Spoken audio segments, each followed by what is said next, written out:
Dear Mr. President, I am deeply honored to have been asked for my advice as you assume the awesome burdens of your new office. I can offer several rules of thumb, which I believe time and experience have proven sound. Act boldly in the beginning. The public has a short attention span, and it will make them forget the accomplishments of your predecessor and impress them with your vigor. Make your first priority the protection of your power. Without it, you are useless. Appear steadfast, but be flexible. Remember, some of God's greatest gifts are broken campaign promises. A playful paraphrase of words written in the year 1513 by a cashiered civil servant in Florence, Italy. What he actually wrote became one of the most hotly debated, deeply disturbing and important books of Western civilization. To some, it was a veritable guidebook for tyrants and totalitarians. Mussolini loved it. Marxists recognized a fellow revolutionary. To others, it paved the way for ethnic and religious toleration, individual rights, and modern democracies. But, fairly or unfairly, it has caused his name, Machiavelli, to ring through the centuries as a synonym for evil.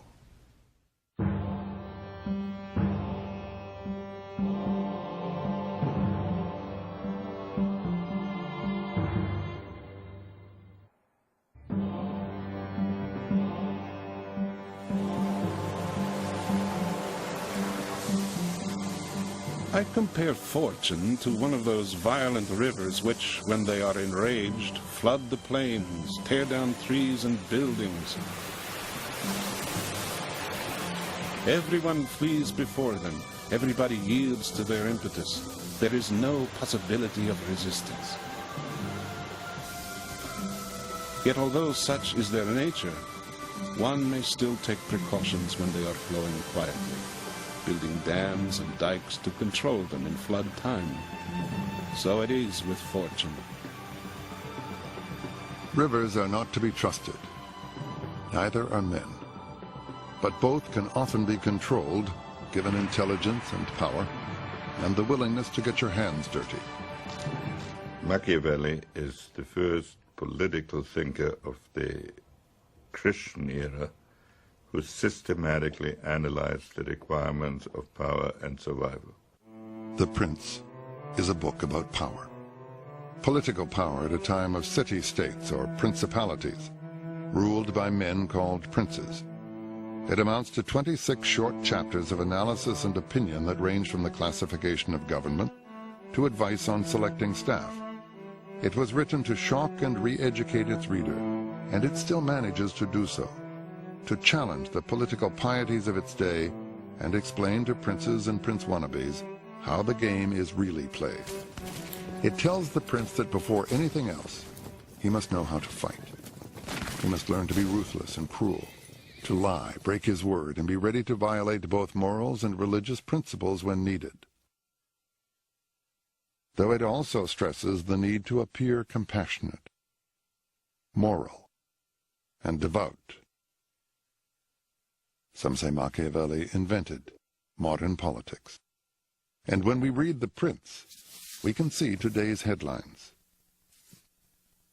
I think in many ways that it's a great book because it is a mirror for Machiavelli's own time, and because it does continue to disturb, provoke, and make us think anew and see in what way it does relate to our own time, and we keep asking questions of it.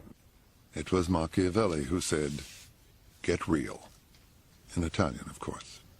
E molti si sono immaginati repubbliche e principi. Many have dreamed up republics and principalities which have never in truth existed. The gap between how one should live and how one does live is so wide that a man who neglects what is actually done for what should be done is on the way to self-destruction.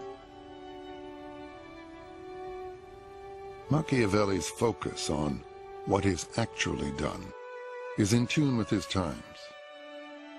Copernicus is studying the heavens. and Leonardo is dissecting cadavers, both trying to learn how God actually did it, to learn not from theory, but direct observation. Just as Leonardo was interested in anatomizing the world of nature, so Machiavelli, in a sense, was interested in anatomizing the world of politics and the world of history. But dissections and autopsies are never pretty. One of the uglier discoveries attributed to Machiavelli is the idea that the end justifies the means. Now, he didn't put it quite that way. In the actions of all men, and especially of princes, where there is no court of appeal, one judges by the result. Machiavelli is very clear that the end is what counts. He says this in a number of places, and it seems to us a very tough argument. There are some situations in which the more the survival is threatened, the narrower the margin of choice becomes, unless you say you would rather have your society destroyed than to pursue marginal means.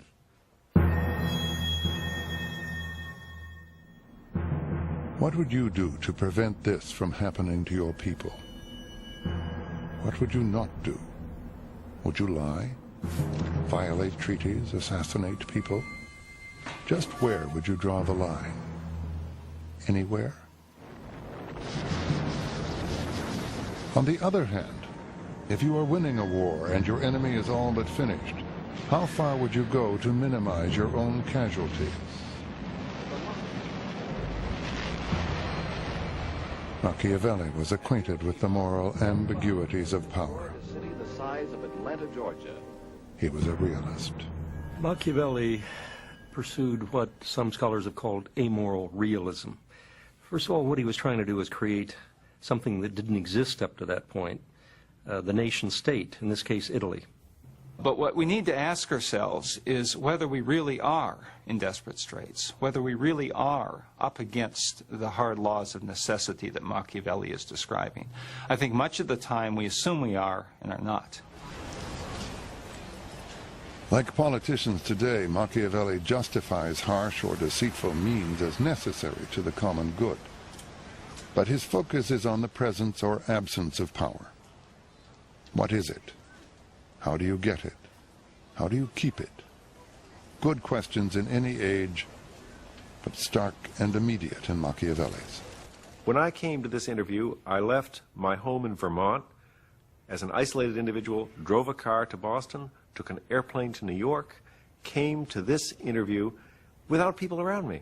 I was safe. In the Middle Ages, human beings were not able to move from one place to another without having other people around them who could protect them.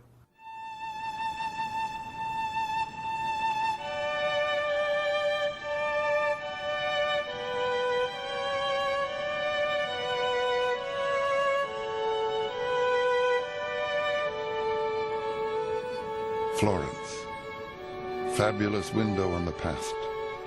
Down these same streets walked the monks, soldiers, and merchant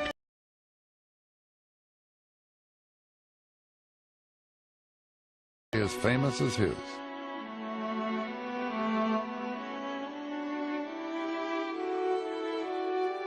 We are now in the age of Michelangelo, Leonardo, Columbus and Copernicus, of England's Henry VIII, and of Germany's Martin Luther and the Protestant Reformation. It is a turbulent time of conflict and contradiction. New ideas and new technologies are rocking Europe like a great earthquake.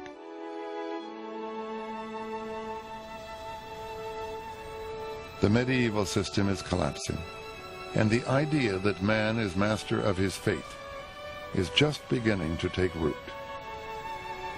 It is the Renaissance, the April of Western civilization, and the concept of government as a purely human invention is one of its flowers. But April is a cruel month. Giuliano de' Medici, murdered in the great cathedral by a rival family, the Pazzi. It was a plot blessed by the sitting Pope to overthrow the de facto rule of the Medici in Florence. Such were the times. Politics was a family matter. Medici retribution was swift and brutal. Several conspirators, including an archbishop, were slaughtered where they were caught, and their bodies hung from the windows of City Hall. The last one sketched as it hung by Leonardo da Vinci. Religion, too, seemed often a kind of family affair. Princes of the church had concubines. Popes had children. Lucretia and Cesare Borgia, brother and sister and lovers, also had wealth and power thanks to their sire, Pope Alexander VI, who gives the term godfather a whole other meaning. Italy was an anarchy of city-states, popes and other princes in constantly shifting alliances, murders in the cathedral, and orgies in the Vatican were the debris of a crumbling medieval order. This was the world of Niccolò Machiavelli. The separation of politics and religion was to become for him a major theme.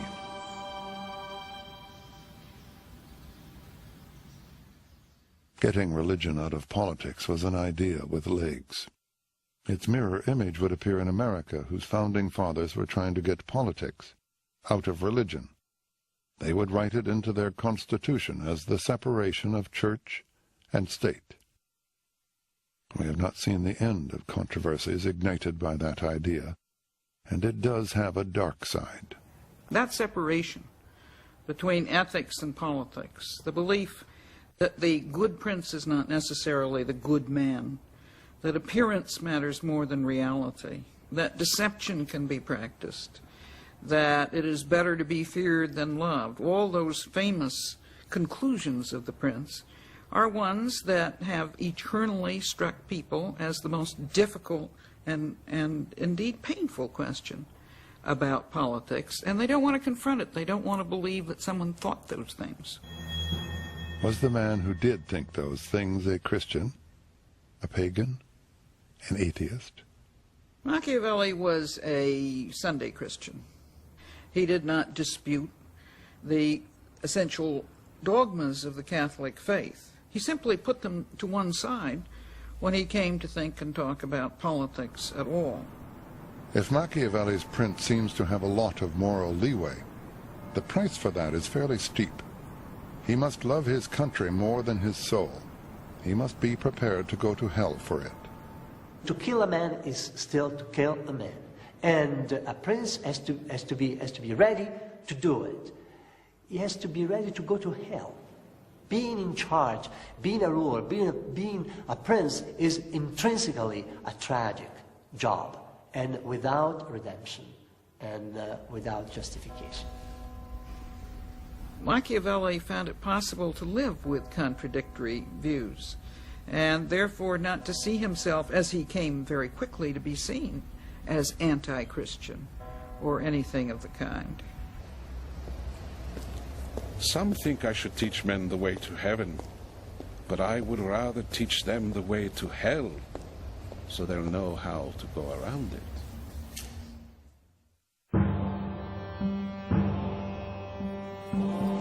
The Medici were exiled in 1494, when Charles VIII of France rode unopposed into Florence on his way to other conquests. Niccolò Machiavelli was 27. The city, long a republic in name, became again a republic in fact.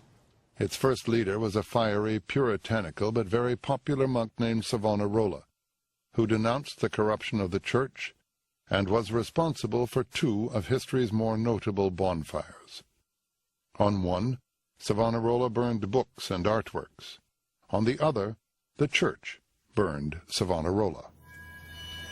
The spot is marked today in front of City Hall, where a few weeks later, Niccolò went to work for the Republican government of Piero Soderini.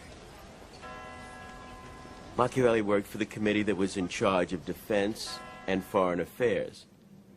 He took care of the needs of the military, and he went on special missions to foreign courts. And then he was all throughout Italy. He met many lords and rulers, and naturally among them is Cesare Borgia. Borgia is a legend in his own time of ruthlessness and depravity. In one instance, Borgia invites his enemies to peace talks and has them all killed.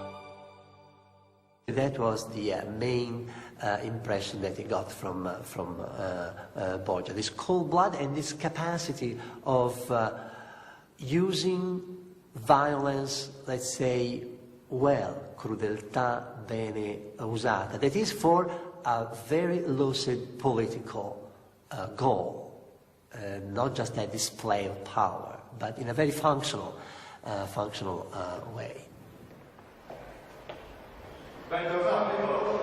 Signori, felice di vedervi. Finalmente sono tornato a Firenze. Bentornato. When he returns from these missions, a doting but impatient staff confronts him with a mountain of domestic details and problems. I francesi sono bellissime.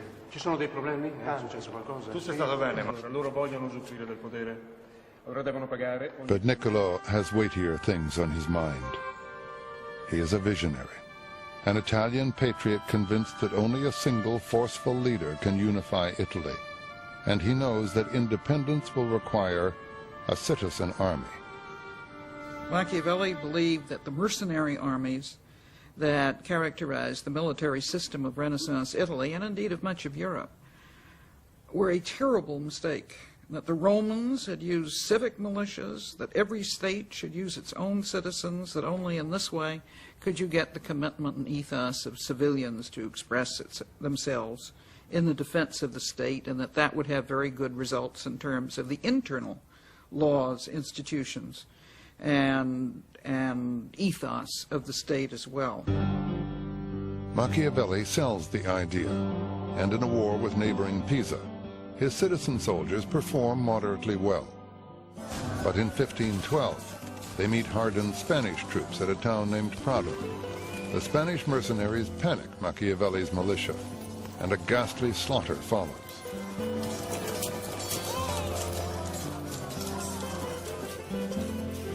In the wake of this rout, the Medici return to end the Soderini Republic, and with it, Machiavelli's political career. In Niccolò's view, the feckless Soderini could have squashed the Medici return had he been sufficiently ruthless. Leadership requires more than plans and policies.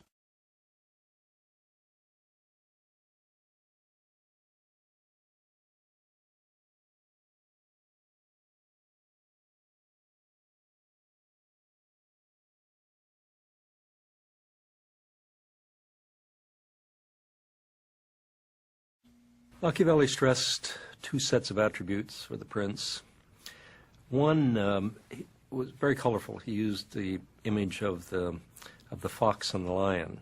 The prince must have the ability of the fox to find the snare and the courage of the lion to drive off the wolves. At certain particular moments, which he calls the founding or refounding of a regime, you will need a leader with exceptional intelligence, with the intelligence of a Lincoln, with the intelligence of a Washington, with the intelligence of a Bonaparte.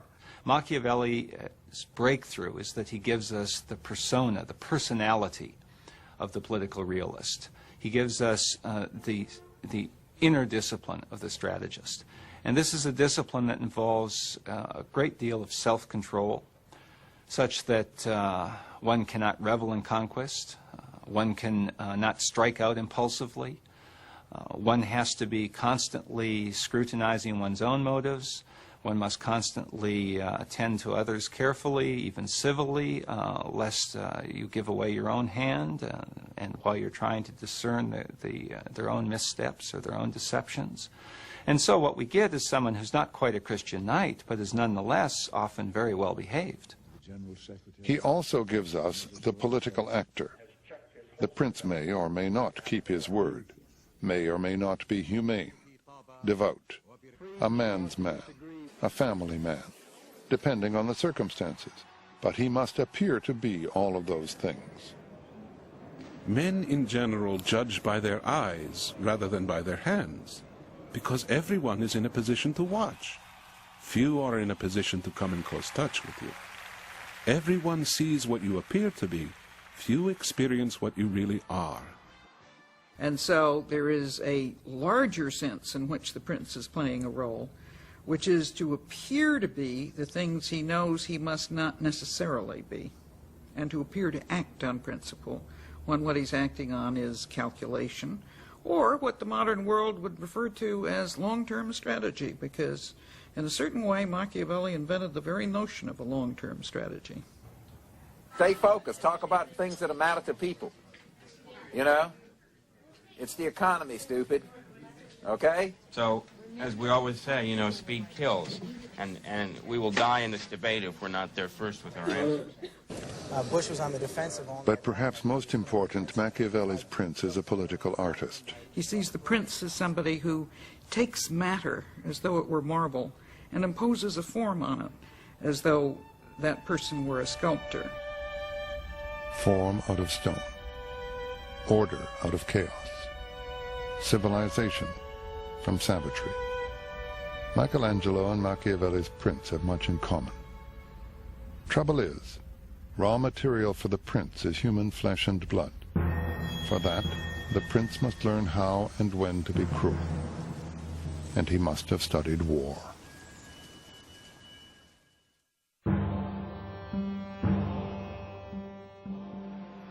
The main foundations of every state are good laws and good arms. And because you cannot have good laws without good arms, and where there are good arms, good laws inevitably follow, I shall not discuss laws, but give my attention to arms. The sentence is one of the most marvelous puzzles in all of Machiavelli. You need good arms. Good arms are the arms of a citizen army, not a mercenary army. How do you get the citizens to serve in the army? They have to think that the society meets their own private self-interest. So you need to have a republic in order to have a citizen army. You need to have good laws to have a republic. You are bound to meet misfortune if you are unarmed, because, among other reasons, people despise you. And this is one of the infamies a prince should be on his guard against. There is simply no comparison between a man who is armed and one who is not. Well, he's right on the money there. Machiavelli, I think, is most useful, in my judgment, when you're thinking about international relations rather than the government within a state or a city. International relations are different from internal matters, for one reason, because there is no law between nations. In reality, you really do have a jungle out there. And that's different from states, where you do have a law which has legitimacy and which monopolizes force in the hands of the government. Well, the world out there isn't like that. And we in the world today, in the West, in the United States, we hate that idea. It makes us very unhappy and very uncomfortable, and we refuse to believe it much of the time. And so this is where Machiavelli is most valuable, in reminding us of those gross realities which haven't changed. You've got to have that power. No government should ever imagine that it can always adopt a safe course. This is the way things are. Whenever one tries to escape one danger, one runs into another. Prudence consists in being able to assess the nature of a particular threat and in accepting the lesser evil. Making careful judgments, that's prudence, as Machiavelli says, and that's what we hire our government for. So in the end, Machiavelli also says that you shouldn't be over-cautious. You shouldn't be too prudent in that sense. You're going to have to take action. It's easy to think of a very immediate example of that in the case of Bosnia, where Bush, whom I think had the best chance of dealing with the problem and settling it, had from the beginning been willing to look at the reality, which is that we are not free to allow that sort of violence, that sort of, what's the word I want to, the breaking of international order to happen in the middle of Europe. And I think we had a lot more leverage on our NATO allies in Europe than we were, for whatever reason, we were willing to exercise. And there was probably a failure of leadership on our part. There's no law of nature that says the United States has to be involved in every crisis. At the time we made the final decision, we probably had no alternative. But on the road to the final decision, we certainly did not apply Machiavelli's maxims. We never asked ourselves, what is our objective here? What is our interest here? What are the means available? What is the best thing that can happen? What is the worst thing that can happen? Has an American president ever applied that kind of analysis before committing the nation to some foreign involvement? I think Roosevelt did it in his own mind before he went into World War II. Roosevelt had the capability of doing it. Nixon had a great capacity for that. Henry Kissinger has been called the American Machiavelli by admirers as well as critics. That would make Richard Nixon his prince. Especially talented in foreign policy, often brilliant, incisive, but secretive and suspicious. Richard could have profited from Niccolò's advice on at least one score. A prince must watch that he does not become afraid of his own shadow. His behavior must be tempered by humanity and prudence, so that excessive distrust does not make him unbearable. For more than a century, Americans enjoyed the advantage of isolation amid rich natural resources.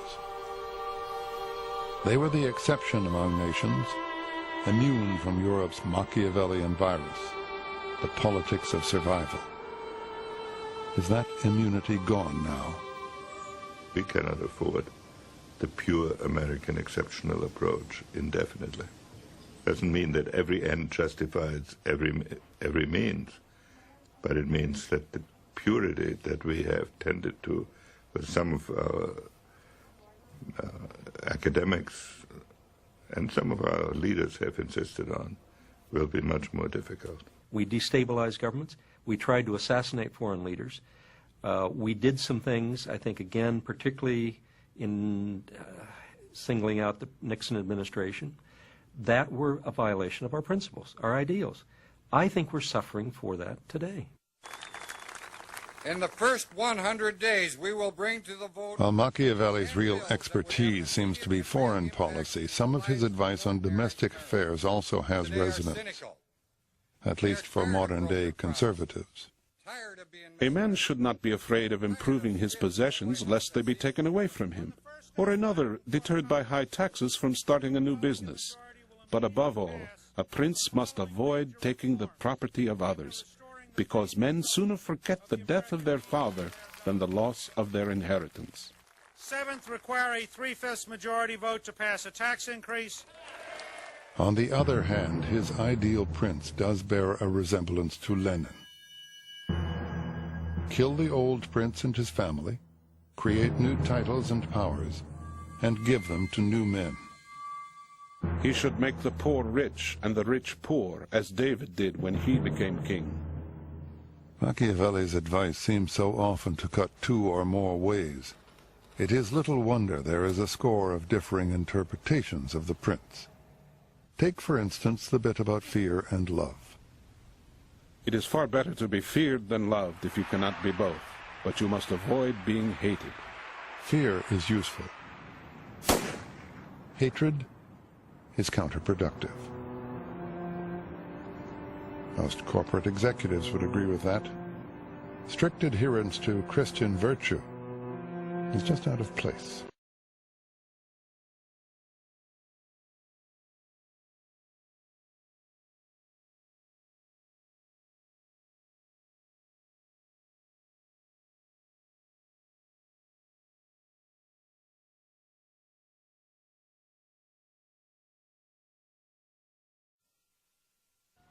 In order to maintain his state, a prince is often forced to act in defiance of good faith, of charity, of kindness, of religion. He should not deviate from what is good if that is possible, but he should know how to do evil if that is necessary. The notion that necessity could justify behavior which was not otherwise virtuous or moral was actually accepted by almost all of the ancient thinkers. Lincoln's critics in his day thought he was a dictator, thought he was a tyrant. thought he was undemocratic, thought, in spite of all the folksy backwoods charm, that he was an egomaniac and was operating unconstitutionally much of the time. In the case of, for example, the suspension of habeas corpus, he probably was. And this is perhaps a great example of Machiavellian leadership in a democracy. There is a physics of politics, and sooner or later every leader discovers for himself the laws of relativity and uncertainty, also known as the law of unintended consequences. Taking everything into account, he will find that some of the things that appear to be virtues will, if he practices them, ruin him, and some of the things that appear to be vices will bring him security and prosperity. Messeri, ci hanno dato la lista di capponi e lui ha confessato e ha fatto dei nomi. Dimmi, che nome ha fatto? Pietro The Paolo reinstalled Medici have discovered a plot to overthrow them, and they have a list of people the plotters hope to recruit. The seventh name on the list is Niccolò Machiavelli. compreso Niccolò Machiavelli. The plotters never got to Machiavelli. It doesn't matter. He's a suspect, and the Medici don't need much excuse to throw him into prison.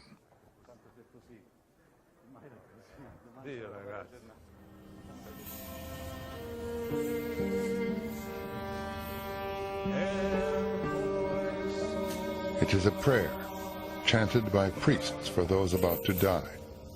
This chanting is for the list makers.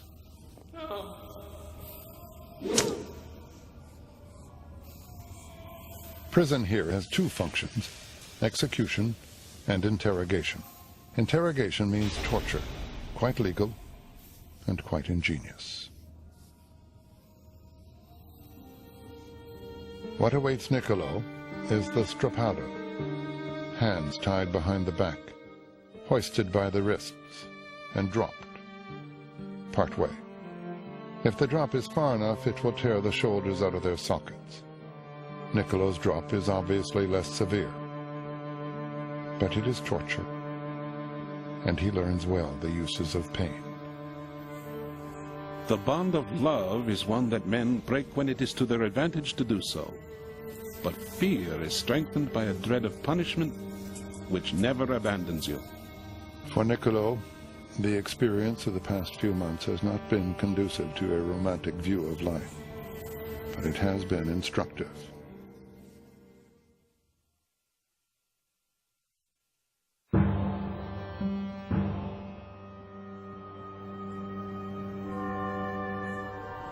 In the spring of 1513, Giovanni de' Medici becomes Pope Leo X, and Machiavelli is released in a general amnesty, but with restrictions. He is restricted to the region around Florence, barred from the city hall, banned from politics. He moves to the family's property a few miles out of the city. There he is free, in his own kind of hell, an addict cut off from his source. Only someone who's been there can know the pain. Gary Hart was the prince presumptive of the Democratic Party, before fortune and his own indiscretion cut him off. In many ways, hell is possessing a talent which one cannot use. And this was Machiavelli's hell. And a profound one for him, because he understood how talented he was and how visionary he was. And I think it must have been desperately hard for him, as it would be, for example, for a politician today who had both the talent and, here's the crucial element, a monolithic dependence on the addiction of participation. Speaking only for myself, I tried desperately, and with some success, not to become so dependent on politics or on the adrenaline of participation that I couldn't do without it.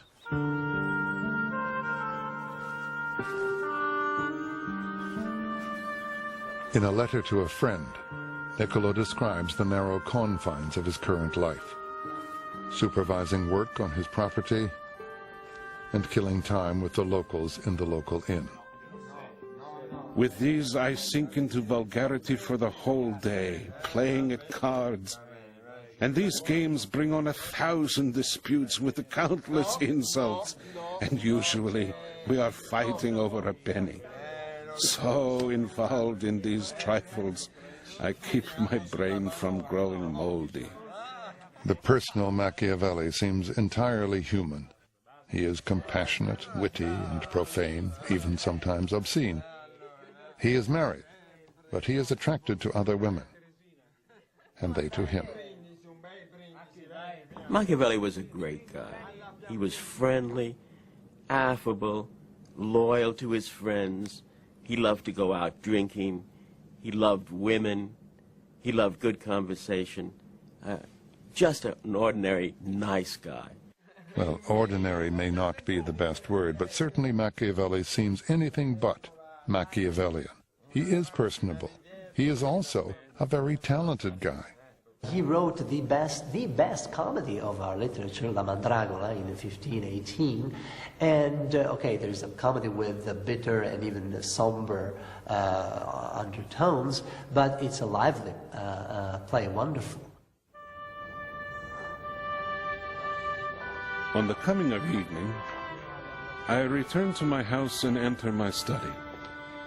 And at the door I take off the day's clothing covered with mud and dust, and put on garments regal and courtly, and reclothed appropriately, I enter the ancient courts of ancient men, where, received by them with affection, I feed on that food which is mine and which I was born for.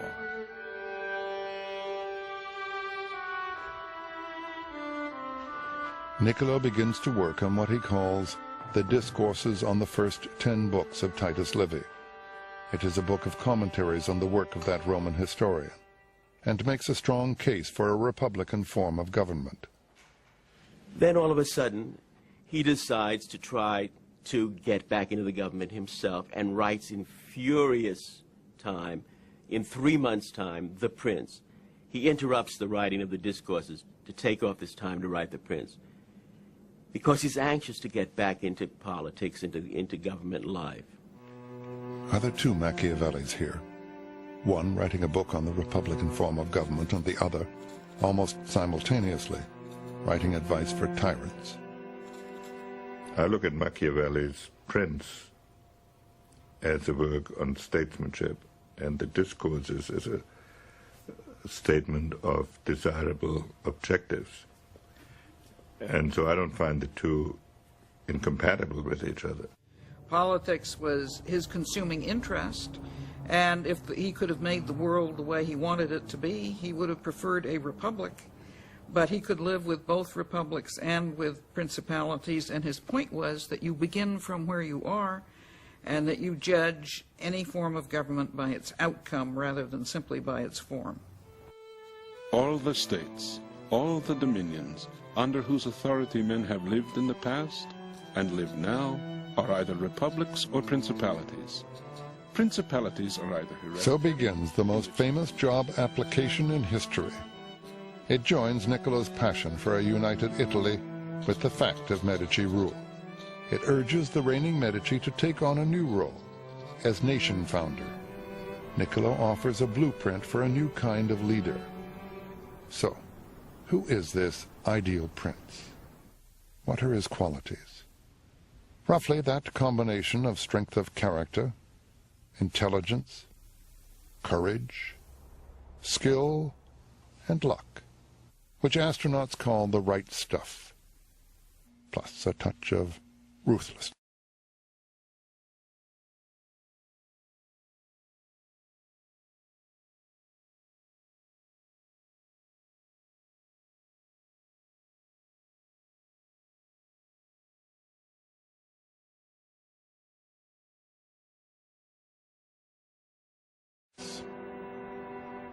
And so the question he raises is part of the distinction that he brings to the modern study of politics. The answer he gives is also particularly distinctive.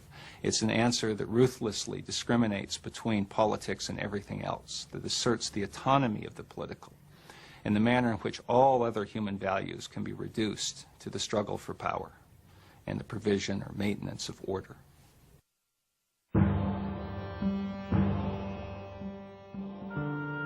A copy of The Prince was finally presented to a Medici, who gave no indication he ever read it. It would never be published in Machiavelli's lifetime, and when he died, he went to hell. Sort of. The demonization of Machiavelli began very shortly after Machiavelli's death. And that came at a time when the crisis of the contesting religions was really kicking into full gear in the 1530s and 40s. And both sides saw a demon in Machiavelli. Poor Niccolò. Not only is he now a demon, but the Medici plague him even in hell.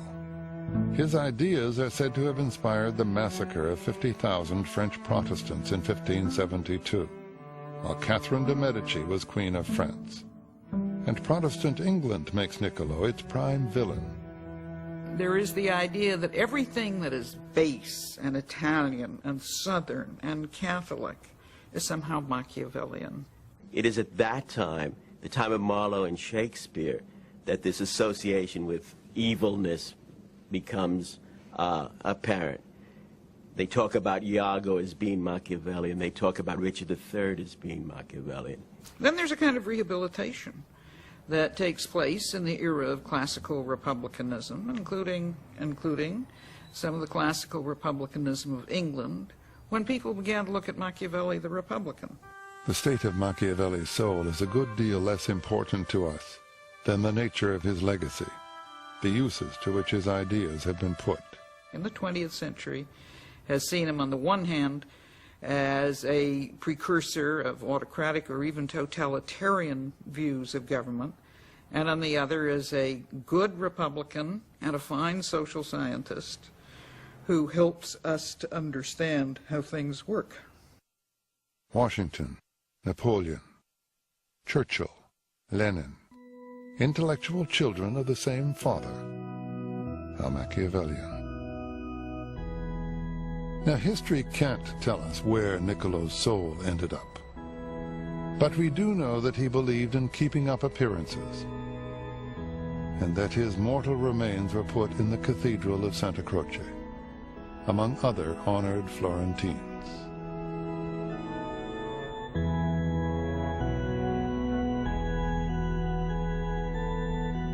We also know that his influence is far from dead.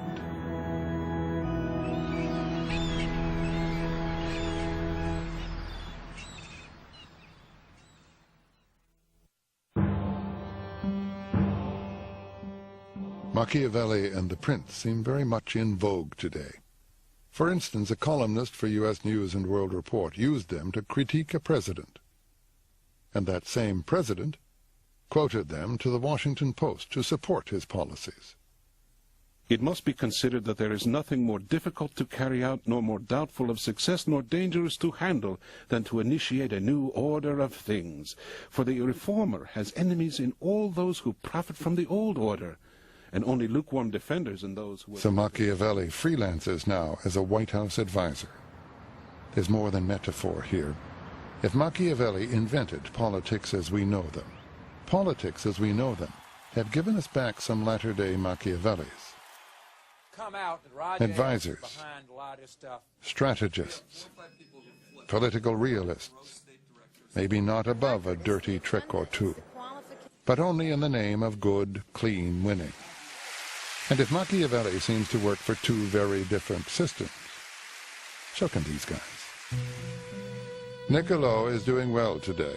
While his former estate turns out a fine Chianti wine in his name, he has joined Attila the Hun in the ranks of big-name corporate advisors, and he has interests in a couple of games on the market, which more or less use his precepts. One of them gets the history a bit wrong, and it has a golden rule that might have come from the Prince, if Machiavelli had thought of it. Maybe all this is Niccolò's purgatory. Judgment of his legacy is still in dispute, and even his staunchest defenders will admit he had some, well, flaws. He sometimes got the history wrong, too. He raided history, I think, to produce the examples as he understood them, to make the points that he wanted, rather than seeking to first discover what really happened.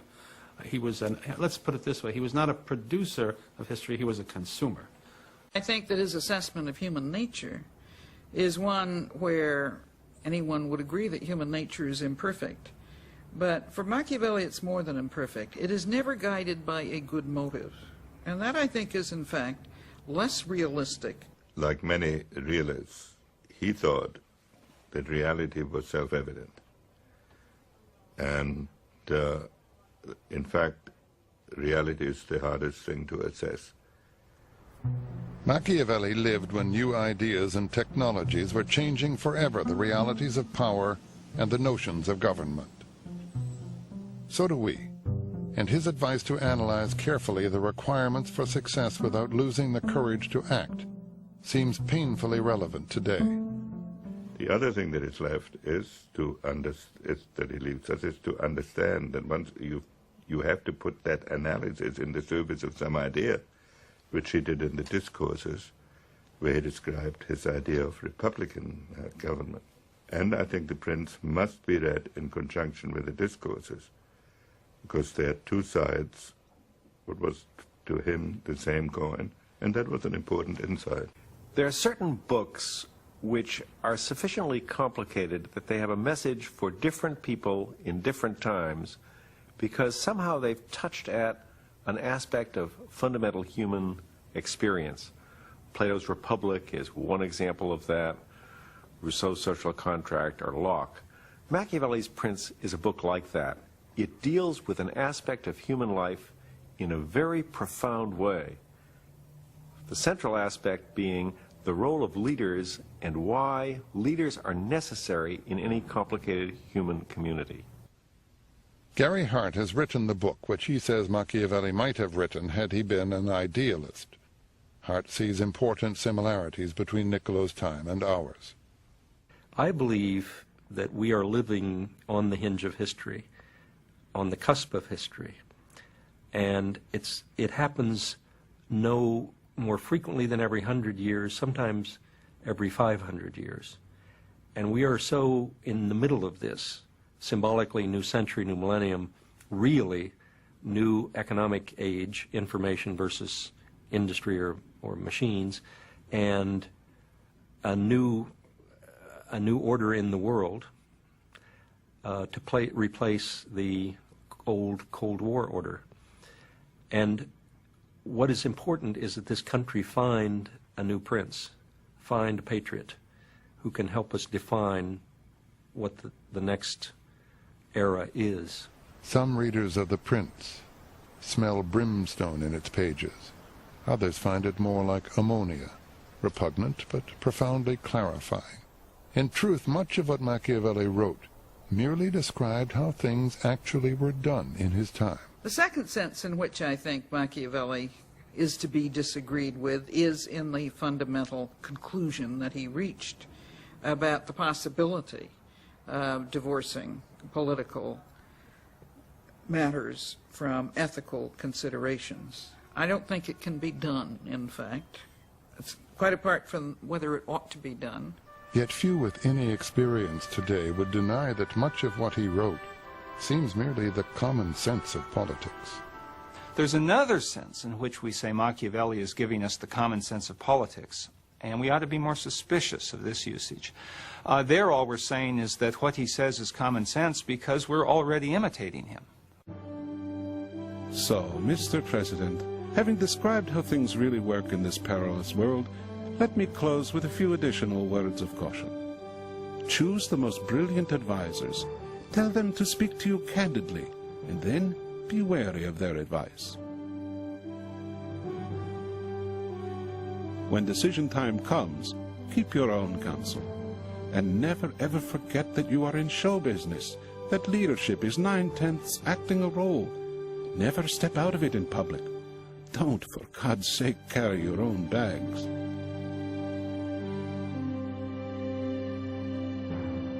Welcome to the top of the heap, and lots of luck. Your humble and admiring servant, Niccolò Machiavelli. P.S. Don't look to heaven for your reward.